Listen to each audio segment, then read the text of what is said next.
আসসালামু আলাইকুম। নতুন একটা ব্লগ ভিডিওতে সবাইকে স্বাগতম। আশা করি সবাই ভালো আছেন। আমি ভালো আছি আলহামদুলিল্লাহ। আজকে বৃহস্পতিবার সকাল থেকে আমার ছেলের পরীক্ষা শুরু হয়েছে, এসএসসি পরীক্ষা। এইজন্য আমরা সকাল 8:30টায় বাসা থেকে বের হয়ে গিয়েছিলাম। পরীক্ষার কেন্দ্রটা পড়েছিল Mohammadpur Lalmatia girls school and কলেজে। পরীক্ষা ছেলেকে কেন্দ্রের ভিতর ঢুকিয়ে দিয়ে একটু ভিডিও করেছি আপনাদের সাথে শেয়ার করার জন্য।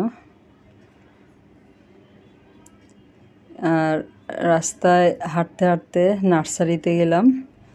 নার্সারিতে কিছু ফুল গাছ দেখলাম, কিছু ফুল কিনলাম। আর আপনাদের সবার কাছে আমার ছেলের জন্য দোয়ার দরখাস্ত রইল। আমার ছেলেটা পরীক্ষা দিচ্ছে এবার এসএসসি।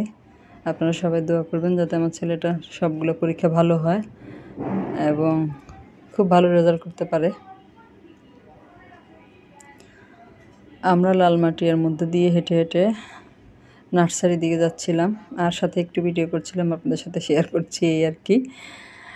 আর ভিডিওটা যদি ভালো লাগে লাইক কমেন্ট শেয়ার সাবস্ক্রাইব করে আমার পাশে থাকবেন।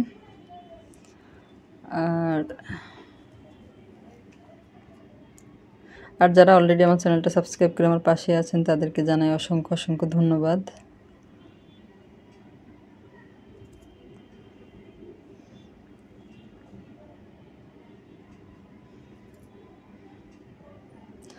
এই যে নার্সারিতে চলে এসেছি। আমি বাগান বিলাসের একটা ফুল গাছ কিনবো আর ঘুরে ঘুরে দেখছিলাম কোন কালারটা নেওয়া যায়। আর বাগান বিলাস ফুলটা কিন্তু আমার অনেক ভালো লাগে। আর এখন তো অনেক রকম কালার পাওয়া যায়। আগে তো শুধু গোলাপি কালারটাই দেখা যেত, এখন তো অনেক রকম কালার পাওয়া যায়। দেখতে কিন্তু খুবই ভালো লাগে বাগান বিলাসটা।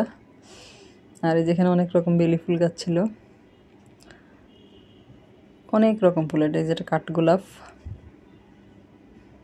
এটা সাদা বাগান বিলাস,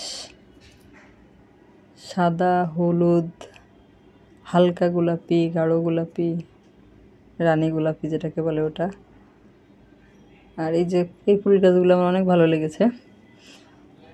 যেহেতু এখান থেকে আমার বাসা অনেক দূরে, নিয়ে যাওয়াই সমস্যা, রিক্সা করে যেয়ে আবার এখান থেকে হেঁটে যেতে হয়, এই জন্য। তারপরও একটা বাগান বিলাস দেখে আমি নিয়েছিলাম, যাওয়ার সময় নিয়ে গেছি। এখানে দেখে দেখে বাগান বিলাস যে কালারটা চাচ্ছিলাম ওই কালারটা ছোট পাচ্ছিলাম না। আর বড়গুলা কিন্তু ড্রামে করে লাগানো, ড্রামে করে নিয়ে যেতে তো আমার কোনো পক্ষে ভাবেই সম্ভব না, এই আর কি। পরে এগুলা দেখে কিনে রেখে গিয়েছিলাম। সাথে যে লালমাটিয়া ত্রিকোণ পার্ক ভিতরে, ওটার ভিতরে আমি প্রবেশ করিনি, আর বাইরে থেকে একটু ভিডিও করে বের হয়ে গেছি। তারপরে হোটেলে গিয়েছিলাম একটু কিছু খাওয়া দাওয়া করার জন্য, ওটা আপনাদের সাথে শেয়ার করা হয়নি। এরপরে বসেছিলাম 2 ঘন্টা 2.5 ঘন্টা।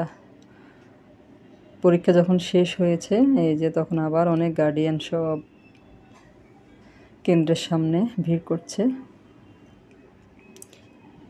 এখন পরীক্ষা শেষ হয়ে গেছে, তারপর আমার ছেলে বের হয়েছে, ওর পরীক্ষাটা আলহামদুলিল্লাহ অনেক ভালো হয়েছে। এরপর আবার আমরা রিক্সা করে চলে আসছি, সেটা একটু শেয়ার করলাম আপনাদের সাথে। ভিডিওটা কেমন লাগলো কমেন্ট করে জানাবেন। সবাই অনেক ভালো থাকবেন। আজ এই পর্যন্তই, আল্লাহ হাফেজ।